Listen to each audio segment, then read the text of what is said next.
Hi students, बेटा solution chapter का 11th lecture हम लोग कंटिन्यू कर रहे हैं। पिछले लेक्चर में मैंने 11th लेक्चर की ही बात की थी, उसी को आज कंटिन्यू कर रहे हैं। आई फैक्टर बताया था आपको कि वान टू फैक्टर क्या होता है, आइडियल सोल्यूशन बताया था आपको, नॉन आइडियल बताया था, फिर वान टू फैक्टर का डेफिनेशन और उसके फॉर्मूलाज डिसोसिएशन और एसोसिएशन में। आज जो हम लोग बात करने वाले हैं, आप पहले पिछला लेक्चर रिमाइंड एक बार करेंगे तो आप इस पे आएंगे कि अगर सॉल्वेंट में सॉल्यूट डिसोसिएट कर रहा है, डिसोसिएशन हो रहा है, आयंस में टूट रहा है, तो आई फैक्टर का फॉर्मूला क्या होगा, आई फैक्टर कैसे निकालेंगे। हालांकि मैंने आपको फॉर्मूला बता रखा है, ये वाला फॉर्मूला बताया था कल आपको, यहाँ से आप देखें कि I equal to 1 + n-1 into alpha. पर इसका आज आप डेरिवेशन देखेंगे, ये derivation board point of view से इंपॉर्टेंट नहीं है, पर आपको कंसेप्ट क्लियर करने में काम आएगा। फाइनली आपको इसी फॉर्मूले को याद रखना है। अब इसमें आपको एन फैक्टर पता होना चाहिए, अल्फा पता होना चाहिए, तो आप किसी भी सॉल्यूट का आई फैक्टर निकाल सकते हैं डिसोसिएशन में। अब हम लोग यहाँ से बात करने वाले हैं कि मैंने माना बेटा कि हमारे पास कोई ए बी इलेक्ट्रोलाइट है। इलेक्ट्रोलाइट का मतलब जो आयंस में टूटेगा पानी में डालने के बाद, और ये बाइनरी है। बाइनरी का मतलब होता है कि इससे दो आयंस बनेंगे, A+ B-, एक बना कटायन एक बना अनायन, इसलिए इसको नाम देंगे बाइनरी इलेक्ट्रोलाइट है।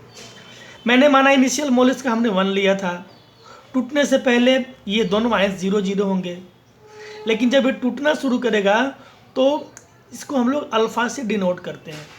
Alpha is the degree of dissociation, और डिग्री ऑफ डिसोसिएशन का कॉन्सेप्ट मैंने इक्विलिब्रियम में बताया था आपको कि ये माइनस अल्फा अगर खर्च होगा तो ये प्लस अल्फा बनेगा, ये बनेंगे तो प्लस लगाएंगे, ये कम होगा तो माइनस लगाएंगे, तो ये माइनस अल्फा, ये प्लस अल्फा, ये प्लस अल्फा। फाइनली जो हमारे पास बचेगा ये ए बी, वो 1 - अल्फा, 1 में से अल्फा चला गया तो 1 - अल्फा, और ये बनेगा प्लस अल्फा, ये भी बनेगा प्लस अल्फा। अब हमारे पास ये शुरू का मोल्स था, it is the moles before dissociation, और इन तीनों को जब ऐड करेंगे ना तो मिलेगा अपने को मोल्स आफ्टर डिसोसिएशन। तो अब देखिए आप, मोल्स बिफोर डिसोसिएशन कितना हमारे पास है, तो 1, और मोल्स आफ्टर डिसोसिएशन मैंने इन तीनों को ऐड कर दिया यहाँ से, तो 1 - alpha plus alpha plus alpha, alpha से अल्फा जाएगा, बचेगा 1 + अल्फा। और आई फैक्टर जो होता है, वान टू फैक्टर, वो क्या होता है, moles after dissociation to the before dissociation. तो आफ्टर तो मेरे पास 1 + अल्फा है, और बिफोर मैंने शुरू में कितना लिया था, तो 1 लिया था, तो दोनों को डिवाइड कर दो, 1 + अल्फा आएगा, तो आई इक्वल टू 1 + अल्फा। हालांकि यहाँ पे आना चाहिए था, अगर मैंने बाइनरी इलेक्ट्रोलाइट लिया तो आना चाहिए था मेरे को क्या, 1 + 2 अल्फा, लेकिन आया क्या, 1 + अल्फा। जो आना चाहिए उससे कम आ रहा अल्फा। अब जैसे अगर ट्राइनरी की बात करेंगे तो आपको क्लियर हो जाएगा कि यहाँ पे आएगा 1 + 3 अल्फा, नहीं 2 अल्फा, एक कम आएगा। A2B ये ट्राइनरी इलेक्ट्रोलाइट है, 1 मोल से 3 मोल बनेगा इसके। देख लो आप कैसे बन रहा है, 2A+, 2 तो A+ के बन गए, B पे 2-, एक इसका बन गया, 3 बन गए हमारे पास आयंस। शुरू में 1 मोल माना तो 0-0 होंगे, माइनस अल्फा होगा, तो बेटा ये जो बनेगा, अब A+ का कोफिशिएंट 2 है तो कोफिशिएंट इंटू अल्फा, तो 2 अल्फा बनेगा। यहाँ B का कोफिशिएंट 1 है तो 1 × अल्फा, ये बनेगा तो प्लस में इतना।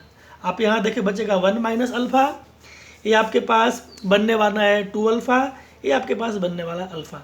तो यहाँ भी आप निकाल सकते हैं आई फैक्टर कि मोल्स बिफोर डिसोसिएशन हमारे पास कितना था, 1 था। आफ्टर में हमने तीनों को ऐड कर दिया, इन तीनों को ऐड कर दिया, तो आपके पास निकल के आएगा 1 + 2 अल्फा। अब आई जब निकालेंगे तो after dissociation 1 + 2 alpha, by before हमने 1 लिया था, ये 1 + 2 अल्फा आएगा। मतलब आपको ये बात क्लियर हो रहा है कि आपके पास जो इलेक्ट्रोलाइट का नेचर होगा उससे यहाँ पे एक अल्फा कम आएगा। ट्राइनरी है तो 2 अल्फा, बाइनरी था तो 1 अल्फा आया था। तो इन जनरल अपना बेटा फॉर्मूला यहाँ पे लिख सकते हैं, इन जनरल, कि अगर आपके पास n मोल्स बनते हों टूटने के बाद, तो I = 1 + n - 1 × अल्फा हो जाएगा। एन क्या है? तो N number of ions formed after dissociation. Dissociate करने के बाद जो हमारे पास आयंस का नंबर आएगा वही हमारे पास क्या है? एन फैक्टर है। एन रिप्रेजेंट, एन आपको क्या रिप्रेजेंट करेगा? How many moles of solute formed by 1 mole of solute. Solute का 1 मोल कितने मोल्स, कितने आयंस बनाने के लिए रिस्पॉन्सिबल है, that is the N factor. और अल्फा को क्या नाम देते हैं? Degree of dissociation. अगर हमारे पास कोई सॉल्यूट 40% डिसोसिएट करे, 50% डिसोसिएट करे, तो अल्फा का वैल्यू होता है, इसमें आप 100 से डिवाइड कर देंगे, 40/100, इसके लिए 50/100, तो जाहिर सी बात है यहाँ पे 0.4 आएगा, यहाँ पे 0.5 आएगा।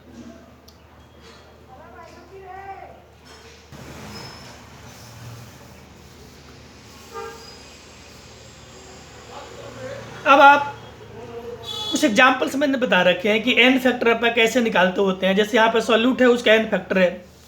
अगर आपके पास NaCl है तो ये बनाएगा एक Na+ एक Cl-, तो एन फैक्टर इसका 2 होगा, 2 आयंस बन रहे हैं। कैल्शियम क्लोराइड में आप देख लें, Ca पे 2+ आएगा और 2Cl-, तो एक इसका बना आयन, इसके 2 बन गए, ऐड कर दो 3 आ जाएगा आपके पास। और H3PO4 को जब तोड़ते हैं हम लोग फॉस्फोरिक एसिड को, तो बनेगा 3H+ प्लस PO4 पे 3-, तो 3 इसके बन गए आयंस, एक इसका बन गया, जोड़ दिया हमने।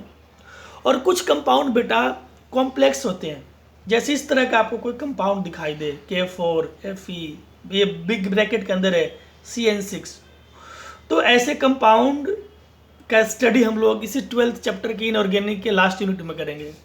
कॉम्प्लेक्स कंपाउंड के नाम से चैप्टर है, या कोऑर्डिनेशन कंपाउंड। तो जब भी आपको किसी कंपाउंड में ऐसा ब्रैकेट दिखाई दे ना, बिग ब्रैकेट, तो समझो वो कॉम्प्लेक्स होगा, कॉम्प्लेक्स कंपाउंड होगा। इसके आयंस कैसे बनेंगे? तो बाहर वाले का कटायन बन गया 4K+, और इस पूरे पे नेगेटिव आएगा, ये पूरा एनायन बनाएगा, कॉम्प्लेक्स एनायन। जितना प्लस था 4+ था, तो 4E- आएगा इस पे। तो हमारे पास 4 इसके बने आयंस, एक इसका बना आयन, ये सिंगल आयन है, तो 5 हो जाएगा। तो एन फैक्टर इज 5। अब जो आई फैक्टर की खास बात है कि आई का वैल्यू किसी भी सॉल्यूट के केवल नेचर पे डिपेंड करता है, उसके अमाउंट पे डिपेंड नहीं करता। The value of I factor not depends on concentration, amount पे डिपेंड नहीं करेगा, it only depends on nature of solute, मतलब बाइनरी है, ट्राइनरी है, एंड डिग्री ऑफ डिसोसिएशन, कितना % आयोनाइज्ड हो रहा है, इस बात केवल डिपेंड करेगा। आप एक एग्जांपल यहाँ पे देख लें कि हमने माना कि कोई 40% आयोनाइज्ड हो रहा है, डिसोसिएट हो रहा है, A2B3 टाइप का सॉल्यूट है।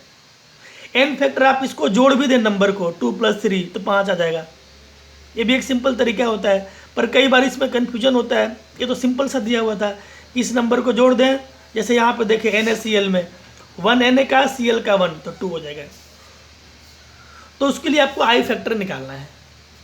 तो फॉर A2B3 एन फैक्टर 5 होगा, अल्फा कितना होगा 40% में, तो 40/100 0.4 फॉर्मूला लगा दें आप, आई बराबर 1 + n-1 into alpha, values put कर दें तो निकल के आएगा 2.6। और वैसे भी डिसोसिएशन में आई फैक्टर हमेशा 1 से ज़्यादा होता है, I always greater than 1 for dissociation, और एसोसिएशन में क्या बताया था? Less than 1। तो अब एसोसिएशन का फॉर्मूला हम लोग ड्राइव नहीं करेंगे, डायरेक्ट मैंने यहाँ पे ऐसे राइट किया हुआ है कि आई बराबर 1 - अल्फा प्लस अल्फा/n। लेकिन आई के और कई सारे फॉर्मेट्स हैं, कई तरीके से आई को आप लिख सकते हैं। जैसे पहला यहाँ पे देखिए आप, आई बराबर एक्सपेरिमेंटल वैल्यू ऑफ CP, मतलब कोलिगेटिव प्रॉपर्टी का experimental value by calculated value. ये भी दोनों अगर दिया हो ना किसी कोलिगेटिव प्रॉपर्टी के लिए, डिवाइड कर दो, या नहीं तो आप लिख सकते हैं observe value of colligative property by normal value of colligative property. ये दोनों बातें सेम ही है। तीसरा वे होता है बेटा कि अगर किसी सॉल्यूट का नॉर्मल कैलकुलेटेड मोलर मास दिया हो और एक एबनॉर्मल दिया हो, दोनों को डिवाइड कर दें आप, MC मतलब molar mass calculated, MO molar mass observe, दोनों का रेशो भी आपको आई फैक्टर ही देगा।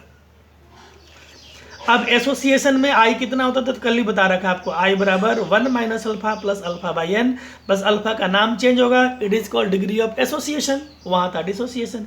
एन फैक्टर क्या होता है कि यहाँ पे कई सारे मॉलिक्यूल्स मिलकर एक मॉलिक्यूल बनाता है, तो n क्या होता है कि एक मॉलिक्यूल बनाने के लिए जितने मॉलिक्यूल्स आपस में जुड़ेंगे, जितने मॉलिक्यूल्स एसोसिएट करेंगे, that is N factor. n number of moles of solute which associate to form 1 mole. जितने मोल्स आपस में जुड़कर या जितने मॉलिक्यूल्स आपस में जुड़कर एक मॉलिक्यूल बनाया, एक मोल बनाया, दैट इज एन फैक्टर। इस पर न्यूमेरिकल करेंगे हम लोग, और अल्फा का नाम यहाँ पे क्या होगा, डिग्री ऑफ एसोसिएशन।